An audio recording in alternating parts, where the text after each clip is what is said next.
The M48 Patton is a Tier 10 American tech tree medium tank, a vehicle that is average at many different statistics.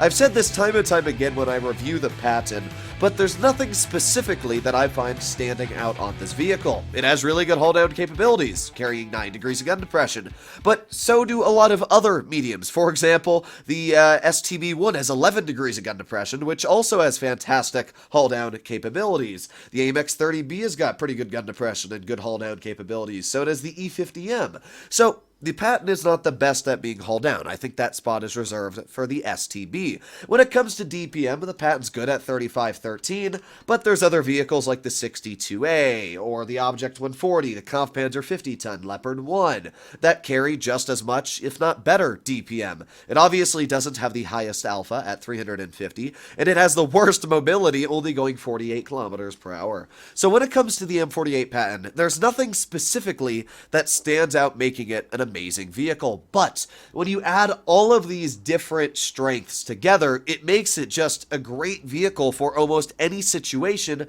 that you find yourself stuck in. And that is why the M48 Patton statistically is the #1 performing medium and the second best performing Tier 10 in Blitz. It actually surprised me to see that, but yeah, I mean, this thing absolutely smokes the next highest competition, being the M60, and obviously the M60 is basically the same as the Patton. I actually think the M60 is better. I just think it's different people playing the two types of tanks. But the next highest performing tech tree vehicle is the E50M, and it's performing quite a bit lower, down here at around 1.5% win rate compared to the Patton all the way up at 2.5%. Overall, the Patton's performing about 1% higher than the M60 on win rate performance, which is quite a bit different. I mean, when you think about that, that is thousands of players of different percentages there. And by the way, what I just showed you there is from 65% win rate players. So it's not like these are your average run-of-the-mill players. These are actually pretty good players driving the Patton. And yeah, it very easily statistically shows just how much of a difference this vehicle performs.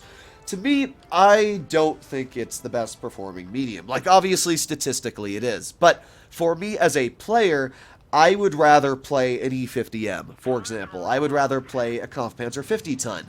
I feel like, as my skill level, I can perform better in those types of tanks using their strengths over their weaknesses.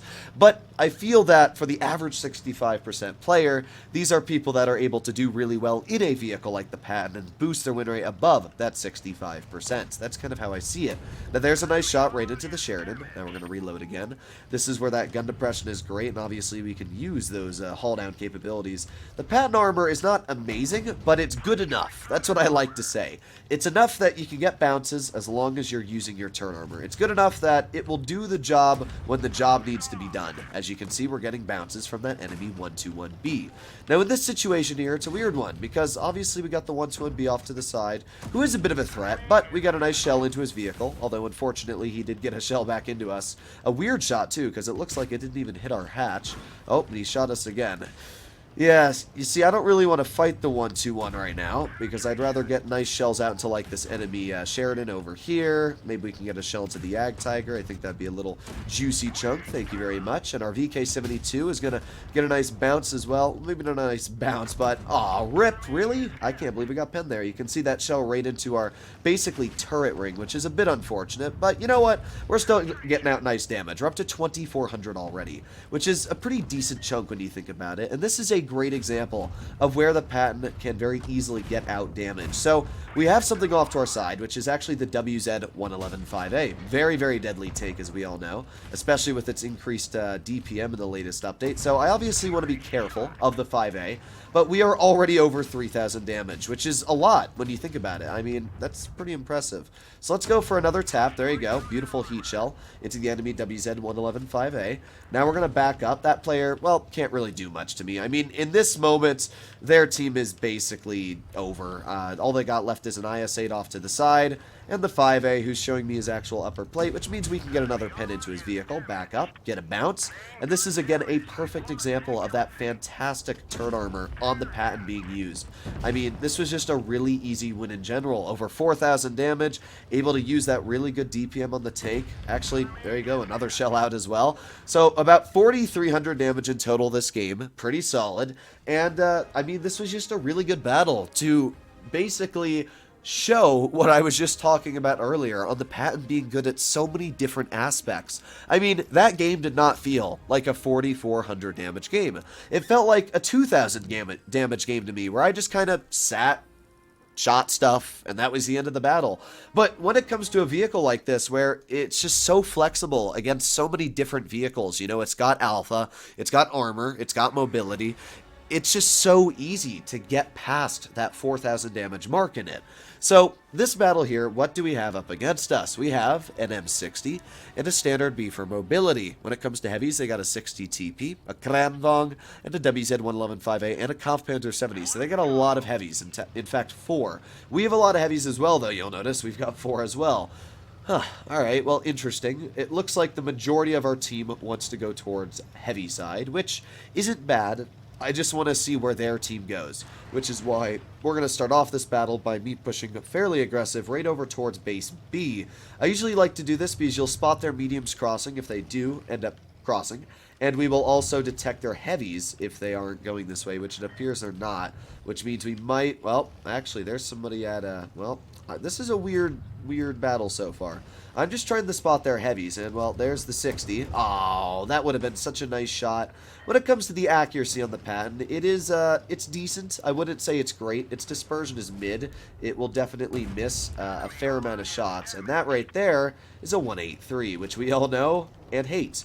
But because the enemy team is so, I would say, distracted is the best way I can word it, they're not in a great situation here. The 183 is stuck on this side of the map, which is really bad for them, because that 183 is basically doing nothing, if you want my opinion. There's another great shot into the enemy M60 turret, which obviously that player is probably not enjoying too much. We got the standard B off to the side, who's probably going to aim it on my 5A. I'm going to aim at a shell to the standard B. Unfortunately, that shell did end up missing, but well, we're just gonna chill here. And there goes our TVP, which means, oh, long live the enemy standard B. And if this player backs up even slightly, we should be able to get a pretty nice shell into him as well. And oh, you poob. Oh, rip. Oh, well, you know what? We can also go for the M60, which is a nice shot again. So there you go. The enemy team is basically bedonkered at this point. If this standard B backs up even slightly, like he did, there you go. No more standard B to deal with. And that's really good. Unfortunately, welcome to Blitz, where the 183 will ruin your fun. But doesn't really matter to me. We've already done a fairly good job this game showcasing the strengths of the Patton. And, I mean, the 60 TP, well, we're just going to absolutely slap him. There you go. 2,200 damage dealt now. Let's go for another tap into his vehicle. There you go. That's 1,000 hit points we've taken off of his tank, which is actually quite a bit. There's the 183, who I just back up from, and he can't do anything to me. Have fun there, 183. I'm going to be shooting at the Quran if you need me. There you go. One nice shot. Say goodbye to our 5A. I don't think... oh, wow. No, the 5A actually survived. Quite impressive, I got to be real. But this 183 really stands no chance now. Even though we got a pretty big slap into us, yeah. Goodbye, 183. I will not be missing you. And all that's left is a Kron over here. Let's finish off the Kron for 72 hit points. And there you have it. Another really solid game for the Patton. Not as much damage as the first game, but that's because we basically got nuked from the 183 and we had to stay back a little bit. But 3,400 damage is a pretty solid amount, so I can't complain. We assisted our team by helping out on medium side. Our mediums are able to absolutely bedonker. And, well, yeah, there's a perfect example. The 183 got 2 shells out. And the 2 shells was one on me and one on my 5A. And while that may look like that player did top on their team, in reality that 183 did effectively nothing, because we already won medium side by the 183 shooting me. And we also, yeah, the game was already a win when the 183 got the shell out into the 5A. Effectively, that 183 could have done 0 damage, and it would have done no impact on the battle's outcome. It is such an ironic take on how useless it can be, yet devastating at the same time. Either way, I think the M48 Patton is a really solid tank, and it's not I mean, we have the statistics to show it. It is a really good tank. This is a fantastic beginner vehicle because of the strengths it has and the very little weaknesses it holds. So, yeah, I've always really liked the Patton. It's never been one of my favorites because it is a very average vehicle, you know? Like, this is a tank I pull out when I feel like, meh, you know? But either way, it is still a really solid vehicle, and if you were thinking about a tank line to grind down that might be a very good one, this is definitely one to keep in mind. Hopefully you enjoyed today's video, and if you'd like to see more like it, please consider smashing that subscribe button down below. I'll see you in the next one. Bye-bye!